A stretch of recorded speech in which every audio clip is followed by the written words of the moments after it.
ഞാൻ നിങ്ങളോട് കാര്യം ചോദിക്കട്ടെ, നിങ്ങളുടെ ലൈഫിൽ കുറച്ചൊക്കെ ഒരു മാറ്റം വേണമെന്ന് ആഗ്രഹിക്കുന്ന ഒരാളാണെങ്കിൽ ഞാൻ കഴിഞ്ഞ കുറച്ച് വർഷങ്ങളായിട്ട് ചെയ്യണ കുറച്ച് കാര്യങ്ങൾ ഞാൻ നിങ്ങൾക്ക് പറഞ്ഞുതരാം. ഒന്ന്, നിങ്ങൾ രാവിലെ 5 മണിക്ക് എണീക്കുക, ഒരു 5 AM ക്ലബ് മെമ്പർ ആവുക. രണ്ടാമത്തെ കാര്യം എന്ന് പറഞ്ഞാൽ എണീറ്റ് കഴിഞ്ഞാൽ അറ്റ്ലീസ്റ്റ് 30 മിനിറ്റ്സ് നടക്കുകയെങ്കിലും ചെയ്യുക, ഒരു ഫിസിക്കൽ എക്സസൈസ് ചെയ്യാൻ തുടങ്ങുക.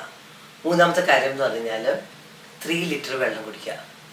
നാലാമത്തെ കാര്യം 1 മാസത്തേക്ക് നോ ജങ്ക് ഫുഡ്. അഞ്ചാമത്തെ കാര്യം എന്താ വെച്ച് കഴിഞ്ഞാൽ ഒരു 10:30 ആകുമ്പോഴത്തേക്കും ഫോണൊക്കെ മാറ്റി വെച്ചിട്ടുണ്ടല്ലോ, കിടന്നുറങ്ങുക. അപ്പോൾ ഈ ഒരു പ്രൊസീജിയർ നിങ്ങൾ ചെയ്ത് നോക്കൂ. എവറി ഡേ ശരിക്കും ഒരു 10 പേജസ് പേഴ്സണൽ ഡെവലപ്മെൻറ്റ് ബുക്കുകൾ വായിക്കുകയും ചെയ്യുക.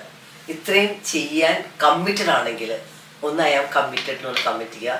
എന്നിട്ട് നിങ്ങളത് ചെയ്തിട്ടുള്ള ട്രാൻസ്ഫോർമേഷൻ എന്നോട് ഷെയർ ചെയ്യുക.